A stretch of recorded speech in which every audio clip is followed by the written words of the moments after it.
Okay, thank you Rajesh भाई। Praise the Lord, जय मसीह सभी को। मैं एक छोटा ब्रेक के बाद फिर से आ रहा हूँ आपके बीच में। तो परमेश्वर को धन्यवाद करता हूँ। बीच में बहुत काम आ गया था। तो समटाइम्स क्या है ना, एक छोटा ब्रेक अच्छा होता है, क्योंकि हमको वो री एनर्जाइज करता है और रिवाइटलाइज करता है। सो फिर से वचन लेने के लिए परमेश्वर ने अनुग्रह किया, उसके लिए मैं परमेश्वर को धन्यवाद करता हूं। जो टॉपिक आज मैंने लिया है वो है विश्वास के ऊपर। इसका टाइटल है dealing with faith in perilous times, या हिंदी में इसका अनुवाद बनता है विश्वास कैसे कठिन परिस्थितियों में, विपरीत परिस्थितियों में या मुश्किल हालातों में बरकरार रखे।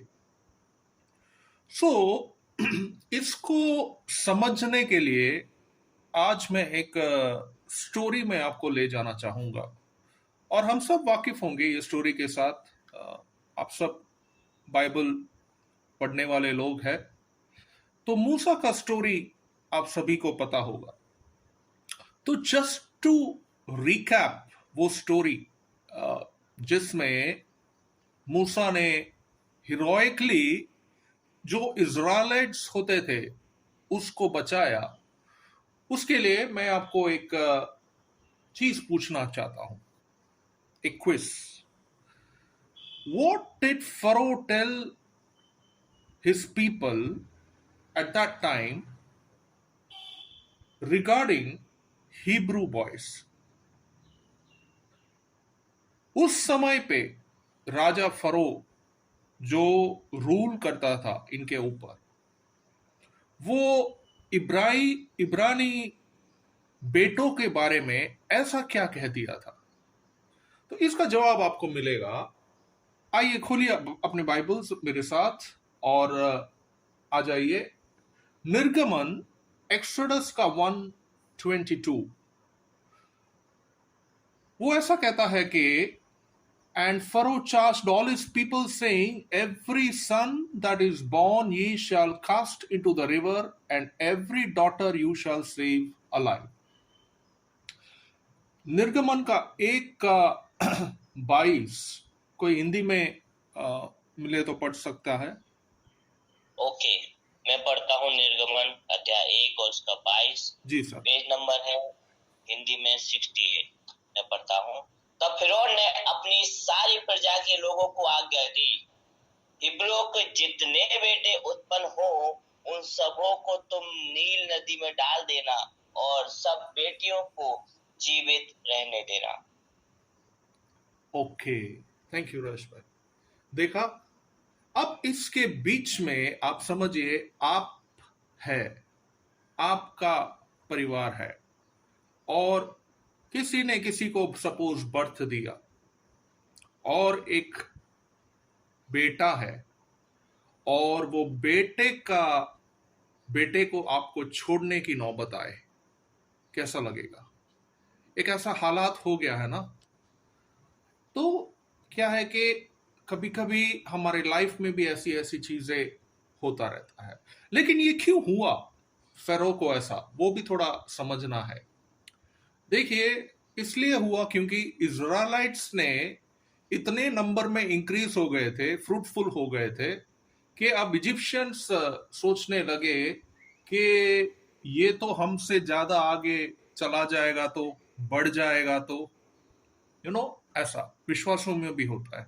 एक दूसरा विश्वासी जब बहुत प्रगति करता है तो तीसरे को एक ऐसा होता है कि देख के कि ये तो बहुत आगे चल गया, लाइक क्या कहते हैं, अभी इसका मैं साथ दूंगा या नहीं दूंगा। आज समवेयर लाइक राजेश भाई ने भी प्रेयर में कुछ बोला कि कोई आपका साथ देगा, कोई आपका साथ नहीं देगा, लेकिन ये एक वो स्केयर आ गया उसके अंदर। आज इंडिया में एक स्केयर है कि कुछ कम्युनिटी के लोग मानते हैं कि जो कम्युनिटी 4 या 5 या 8 बच्चे पैदा करेगा वो एक दिन इतना बड़ा प्रजा हो जाएगा कि अभी हमारा जो मेजॉरिटी है वो चला जाएगा और हम माइनॉरिटी में आ जाएंगे। ऐसा ही कुछ डर फरो के मन में भी था, और उसने वो डिक्री दे दिया इन विच ही सेज दैट के सारे हिब्रू बॉयज जो जन्म लेंगे उनको नील नदी में डाल देना ताकि वो मर जाए। उन माँ बाप के बारे में सोचिए। ठीक है, that is not our point, बहुत उन माँ बाप के ऊपर ही खाली। हमारा पॉइंट है फेथ के ऊपर। आपने देखा कैसा फेथ है। तो मोसेस के माँ बाप ने क्या किया, अब हम देखते हैं। Let us come to Exodus का 2, और एक्सोडस का 2 के अंदर आप जैसे आएंगे तो आप उसमें देख सकते हैं कि कैसे मोसेस के जो माँ बाप है उन्होंने उस चीज को कैसे उसको हैंडल किया। तो मोसेस के माँ बाप ने ऐसा किया कि वो आपको मिलेगा, उसके लिए हिब्रूस में आ जाइए। हिब्रूस का 11 और 23 to 29। हिब्रूस का या इब्रानी का 23 to 29 आप पढ़ेंगे तो उसमें एक जो मुख्य वर्ड्स है मैं पढ़ता हूं, जो है By faith, Moses, when he was born, was hid 3 months of his parents because they saw he was a proper child and they were not afraid of the king's commandment. विश्वास ही से मूसा के माता पिता ने उसको उत्पन्न होने के बाद 3 महीने तक छिपा रखा, क्योंकि उन्होंने देखा कि बालक सुंदर है और वे राजा की आज्ञा से न डरे। अब विश्वास से ही मूसा ने सयाना होकर फिरौन की बेटी का पुत्र कहलाने से इनकार किया, इसलिए कि उसे पाप में थोड़े दिन के सुख भोगने से परमेश्वर के लोक के साथ भोगना और उत्तम लगा, और मसीह के कारण निंदित होने को मिस्र के भंडार से बड़ा धन समझा, क्योंकि उसकी आंखें फल पाने की ओर लगी थी। विश्वास ही से राजा से न डरकर उसने मिस्र को छोड़ दिया, क्योंकि वह अनदेखा को मानो देखता हुआ दृढ़ रहा। विश्वास से ही, ये इब्रानियों का 11:23 से लेके 29 में पढ़ रहा हूं आपको थोड़ा वो रिलेट करवाने के लिए। विश्वास ही से उसने फसह और लहू छिड़कने के विधि मानी कि पहलौठों का नाश करने वाले इजरायलियों पर हाथ न डाले। देखो कितने बार विश्वास आ रहा है, विश्वास विश्वास विश्वास। विश्वास ही से वे लाल समुद्र के पास उतर गए जैसे सूखी भूमि पर से, और जब मिस्रियों ने वैसा ही करना चाहा तो वो सब डूब मरे। तो देखा आपने, विश्वास विश्वास विश्वास कितना बार आया। तो मैं देख रहा था कि ऐसा कुछ लिखा है क्या मोसेस के पिता या माता के बारे में। हमने जो वर्ड्स पढ़ा उसमें इतना ही है कि अमरेम का क्या कहते हैं, अमरेम का भी विश्वास था, ऐसा है। एक्सोडस का अगर आप दूसरा चैप्टर में आएंगे तो आपको वो दिखेगा कि अमरेम का भी विश्वास था। आई थिंक एक्सोडस का 2 उसका 1 से 10 हम जरा रेफरेंस कर लेते हैं। एक्सोडस का 2 और 1 से 10। तो ये पैसे जब आप पढ़ते हैं तो आपको दिखेगा कि आई थिंक वो 6ठी आयत है। तब उसने उसे खेल कर देखा कि वो एक रोता हुआ बालक है, तब उसे तरस आया और उसने कहा यह तो किसी इब्रानियों का बालक है। देखा, ये फरो के डॉटर के बारे में है। और उसके पहले अगर आप देखेंगे एक्सोडस का जो दूसरा चैप्टर है उसका पहला वर्स, अमरम वो लेवी है, तो वो एक प्रीस्ट है। तो वो प्रीस्ट है तो अब आप समझ सकते हो वो एक पास्टर जैसा है। अब वो पास्टर जैसा है तो उसका विश्वास कैसा है गॉड के ऊपर, नहीं कुछ भी फरो बोले कोई बात नहीं, लेकिन हमारा परमेश्वर उसे बचाएगा, चलो हम नए नील का नदी में रख देते हैं। उसने उसका जो बीवी है जोकेबद, उसको भी कॉन्फिडेंस में लिया और उन्होंने विश्वास को एक्सरसाइज किया और बेटा होने के बाद 3 महीने तक बचा के रखे। सेकंड वाला वर्स, एक्सोडस निर्गमन का 2 ठीक है, मैं सारा नहीं पढ़ रहा हूं क्योंकि समय थोड़ा कम है इसके लिए। आप देखेंगे 3 महीने तक उसने छुपा के रखा लेकिन फिर 3 महीने के बाद जब छुपा के नहीं रखा, ठीक है, निर्गमन का 2 का 3 में है अभी, उसने देखा कि और जब वह उसे और छिपा ना सकी, तब उसके लिए सरकड़ों की एक टोकरी लेकर उस पर चिकनी मिट्टी और राल लगाकर उसने बालक को रखकर नील नदी के तीर पर कांसों के बीच छोड़ आई। आप सोचो, एक माता पिता ऐसा करने के लिए कितना विपरीत, कितना कठिन परिस्थिति है कि नहीं? लेकिन उन्होंने कैसे वो कर पाया? क्योंकि कहीं ना कहीं उनका परमेश्वर पे एक विश्वास था। उस बालक की बहन दूर खड़ी रही, देखा, देख इसका क्या हाल होगा, ठीक है। और तब फिरौन की बेटी नहाने के लिए नदी की तार आई। उसकी सखिया नदी की तीर तीर टहलने लगी। तब उसने कांसों के बीच टोकरी को देखकर अपनी दासी को उसे ले आने के लिए भेजा। तब उसने उसे खोल कर देखा, 6 आयत निर्गमन 2 का 6, कि एक रोता हुआ बालक है। तब उसे तरस आया और उसने कहा, यह तो किसी इब्राही का बालक है। तब बालक की बहन ने फिरौन की बेटी से कहा, क्या मैं जाकर इब्री स्त्रियों में से किसी भाई को तेरे पास बुला ले आओ, जो तेरे लिए बालक को दूध पिलाया करे? फिरौन की बेटी ने कहा, जा। तब लड़की जाकर बालक की माता को बुला ले आई। फिरौन की बेटी ने उससे कहा, तू इस बालक को ले जा कर मेरे लिए दूध पिलाया कर और मैं तुझे मजदूरी दूंगी। तब वह स्त्री बालक को ले जाकर दूध पिलाने लगी। इनडायरेक्टली उसका माँ ही है, ठीक है। जब बालक कुछ बड़ा हुआ, तब वह उसे फिरौन की बेटी के पास ले गई और वह उसके बेटा ठहरा। और उसने यह कहकर उसका नाम मूसा रखा। कि क्यों मूसा है, आज जान लो, कि मैंने इसको जल से निकाल लिया है। He has come out of water. That is why he is named Moses. क्योंकि मैंने इसे जल से निकाल लिया है। तो देखा आपने कैसे विपरीत परिस्थिति में कैसे एक बच्चे का जो प्रिजर्वेशन है वो बहुत जरूरी था, और आगे चल के वो अपना डेस्टिनी को पूरा करता है। और फिर हम देखते हैं कि कैसे परमेश्वर उसको यूज करता है इजराइलाइट्स के अगेंस्ट। आपने काफी बार सुना है, लाल समुंदर का विभाजन किया। जब प्लेग्स आए थे, तब भी क्या कहते हैं, परमेश्वर ने इसी मूसा को यूज किया।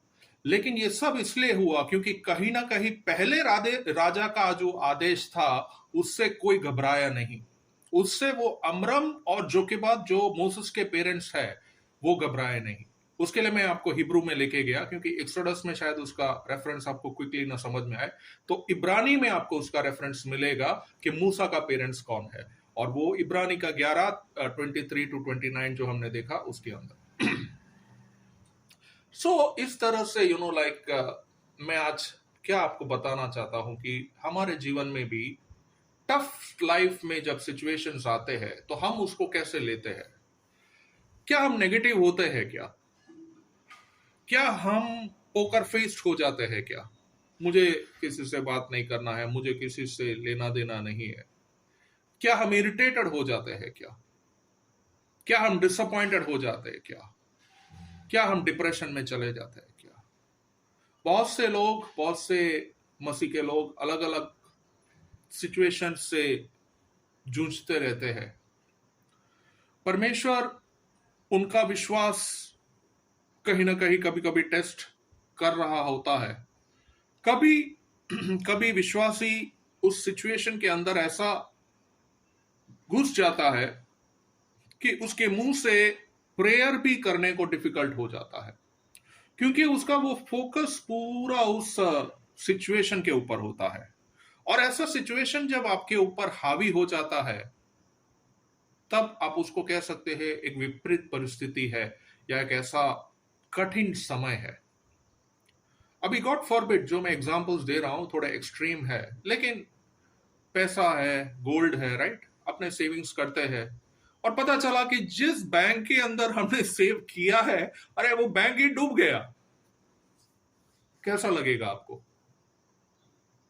हमारा प्रॉपर्टी है बराबर, एक दिन देखा कि एक बड़ा कुछ ऐसा कैलामिटी हुआ और घर ही बिखर गया, कैसा लगेगा? कोई क्लोज रिश्ता है, वो मर गया, जिसके ऊपर हम बहुत करीब थे, और फिर हमको ऐसा होता है कि प्रभु तूने मुझे अकेला छोड़ दिया, और विश्वास हमारा जो है डगमगाने लगता है।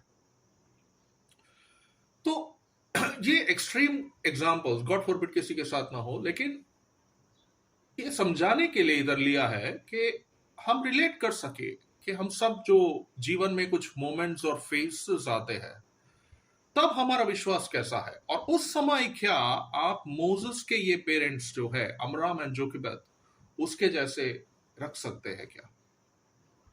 एक्सोडस का 6:14-25 अगर आप उधर जाएंगे तो अमरम के बारे में आपको कुछ लाइंस मिलेगा। उसका 6:20 में जस्ट क्विकली आपका रेफरेंस के लिए इधर बताता हूं। अमरम ने अपने फूफी योकेबाद को ब्याह लिया और उसने हारून और मूसा उत्पन्न किया, और अमरम की पूरी अवस्था 137 वर्ष की हुई। ज्यादा कुछ लिखा नहीं है, और उसके ऊपर थोड़ा आप देखेंगे तो लिखा है कि अमरम, आई थिंक वो फर्स्ट वर्स है, वो सन ऑफ कोहत था और फादर ऑफ मोसेस था। उससे ज्यादा नहीं लिखा है। तो पता चल जाता है कि हाँ, ऐसा विश्वास था परमेश्वर पे उनको कि फरो कुछ भी बोले, ठीक है, तो भी मैं परमेश्वर को भरोसा करूंगा और मैं मेरे बेटे को नील में डाल रहा हूं, लेकिन फिर भी वो जिंदा रहेगा। क्या हम हमारे विपरीत परिस्थिति में, हमारे मुश्किल के समय में परमेश्वर पे विश्वास कर सकते हैं क्या कि प्रभु अभी तो मैं ये वाला चीज से गुजर रहा हूं, कल तो मुझे इसमें से जाना है, लेकिन तू है मेरे साथ, तो मैं निश्चित मैं बाहर आऊंगा, मैं तू मुझे सक्षम है नदी के उस पार लेके जाने के लिए। या क्या हमारा विश्वास डगमगाता है? That is called faith in perilous times. हर एक विश्वासी का जो फेथ लेवल, जो टेस्ट, जो ट्रायल, जो डिफिकल्टीज है, वेरी करता है। मेरा सेम फेथ का जो टेस्ट है नहीं होगा राजेश भाई का टेस्ट, क्योंकि प्रभु भी देखता है कि राजेश भाई का बैकग्राउंड, राजेश भाई के सर्कमस्टेंसेस अलग है, विनोद भाई के बैकग्राउंड, विनोद भाई के सर्कमस्टेंसेस से अलग है, हितेश भाई का बैकग्राउंड, हितेश भाई का सर्कमस्टेंसेस से। सो हितेश भाई का चैलेंजेस दुबई में कुछ और होएगा एज कंपेयर टू एक राजेश भाई का जो चैलेंजेस इंडिया में है। और इसके बीच में ये हम सबका सृजनहार प्रभु है, इसके बीच में हम हमारे फेथ्स, हम हमारे रोजाना जीवन में कठिन परिस्थितियों में से हम जब जाते हैं, कोई हम कभी दूसरे विश्वासी को शेयर भी नहीं कर सकते हैं, ठीक है, उतना कठिन परिस्थिति, स्पेशली कोर्ट केसेस जहां पे काफी पास्टर लोग फंस जाते हैं झूठे मुकदमे एक्सेट्रा में, ठीक है। आपको क्या लगता है, सारे सबको बता के ये कर रहे हैं, अकेले अकेले लाइक क्या कहते हैं, जूझते रहते हैं और परमेश्वर पे आस रखता है। ये तो सब मैं थोड़ा एक्सट्रीम एग्जांपल दे रहा हूं इन अ सेंस ऑफ विपरीत या कठिन, गॉड फॉरबिड ऐसा किसी के साथ ना हो, लेकिन कैसे जिंदगी का जो हालात है हमें नेगेटिव कभी कभी कर देता है। हम नहीं चाहते हैं, हाँ, दो चीजें हैं इसमें एक समझने का, कि हालात की वजह से आप नेगेटिव हो जाते हैं, और फिर वो बात आती है, नेबर भी अगर आपके सामने आ गया तो थोड़ा नेबर के साथ भी ये हो जाता है कि आपका नेबर में भी उतना इंटरेस्ट नहीं रहता है, आप डिप्रेस्ड है, आप नेगेटिव है, अरे भी यार मेरे को मदद नहीं कर पा रहा है, इसको भी क्या बताना, ऐसा हो जाता है। परमेश्वर लेकिन क्या बता रहा है कि उसके ऊपर विश्वास रखो, उसको भी प्रेम करो। कैसे प्रेम करोगे? विश्वास भी तो बरकरार रखेंगे तभी प्रेम कर पाएंगे ना, राइट? और हम हमारा जो विश्वास और हम हमारा जो हालात है वो देख के हम इतने नेगेटिव हो जाते हैं कि हमको ही हमारा विश्वास रखने को इट्स दैट डिफिकल्ट। सो मैं कंक्लूड करता हूं सारी बातों का एक ही बात, कि ये कहानी हमने इसलिए आज लिया ताकि परमेश्वर चाहता है जब हम जीवन में कठिन परिस्थितियों से गुजरते हैं तभी हम उस पर विश्वास बरकरार रखें, सुख में और दुख में और सारी बातों में परमेश्वर को हम स्तुति करें। जैसे मूसा के पिता को एक विश्वास था, माता पिता को विश्वास था कि इसको नील नदी में डालने के बाद भी हमारा परमेश्वर इसे बचा के रखेगा। हमारे मुश्किल, विपरीत, कठिन हालातों में भी हमें परमेश्वर पे विश्वास निरंतर करते रहना है कि परमेश्वर तू सब जानता है और तुझे इसका हल पता है, मैं तेरे पे भरोसा करता हूं। और जो भी सिचुएशन है, जो भी सर्कमस्टेंस है, वो प्रभु उस पे कंट्रोल कर सकता है, प्रभु उसका रास्ता निकाल सकता है। आशा करता हूं प्रभु की आत्मा ने आज फिर से आपको जागरूक किया रहेगा इन कुछ मेरे शब्दों से। प्रभु हम सबको मदद करे। धन्यवाद। ओवर टू राजेश भाई। थैंक यू विनोद भाई। हालेलुया, धन्यवाद करते हैं। अद्भुत आज का वचन जो आज हमने मूसा के बारे में सुना, कि जब मूसा का बर्थ हुआ तो फिरौन ने एक आज्ञा निकाली कि सारे हिब्रू लोगों को क्या करो, नष्ट कर दो। क्यों कर दो? क्योंकि फिरौन और उसकी सेना डर रही थी, भय खा रही थी कि हिब्रू लोग हमसे अधिक बढ़ गए हैं और अगर वो बढ़ जाएंगे तो हम नष्ट हो जाएंगे। इसलिए फिरौन ने जो आज्ञा दी कि सारे हिब्रू लोगों को नष्ट कर दिया जाए, खाली उनकी बेटियों को छोड़ दिया जाए। हम देखते हैं यीशु मसीह के जन्म के विषय में भी, कि जब यीशु मसीह का जन्म हुआ तो हेरोदेस ने भी बैथलेम की सभी बेटों को नष्ट करने की आज्ञा दी। फिर भी मरियम और यीशु ने उनको बचा के रखा। परमेश्वर का ये वचन हमें याद दिलाता है, जिस प्रकार इब्रानी की पुस्तक में से हमने पढ़ा, इब्रानी की 11 में, कि हम मूसा के जीवन को कैसे बचाया, उसके उल्लेख में बताया। और विश्वास से मूसा का जब जन्म हुआ उसके बाद उसके माता पिता ने उसे 3 महीने तक छिपा रखा। ये वचन हमारे जीवन में लागू होता है कि जब हमारे जीवन में कोई ऐसी परिस्थिति हमारे विरोध खड़ी हो जाए तो हमारा विश्वास कहाँ? हमारा विश्वास उस खुदावंद यीशु पर है। और जब आप उस पर भरोसा रखते हो तो मैं आपको याद दिलाना चाहता हूँ, आपने जिस पर भरोसा रखा है वो आपको कभी विफल होने नहीं देगा, वो आपको कभी निराश होने नहीं देगा। हालेलुया। इसलिए विश्वास के विषय में हमने इब्रानी की पुस्तक में पढ़ा है। आप इब्रानी की पुस्तक पढ़ो, वहां पे हर एक जगह हर एक व्यक्ति के विषय में लिखा है और उनके विश्वास के विषय में लिखा है। वो इसीलिए लिखा है ताकि हम भी उस यीशु पर इसी प्रकार विश्वास में बने रहें। हमारे जीवन में शायद कोई भी परिस्थिति ऐसी आ सकती है जो हमारे विरोध खड़ी हो, शायद बीमारी हो, फाइनेंशियल हो, परिवार की हो, लेकिन याद रखना, जिस परमेश्वर पर आपने भरोसा रखा है वो आपकी हर एक परिस्थिति के ऊपर जयवंत ऑलरेडी हो गया है और आपको हर एक परिस्थिति से निकाल कर आपके साथ यीशु चल रहा है। हालेलुया। अच्छे वचन के लिए मैं परमेश्वर को धन्यवाद करता हूँ। थैंक यू विनोद भाई। प्रभु आपको ब्लेस करे, आपकी मिनिस्ट्री को और भी आगे लेकर जाए। और आए हम आखिरी की दुआ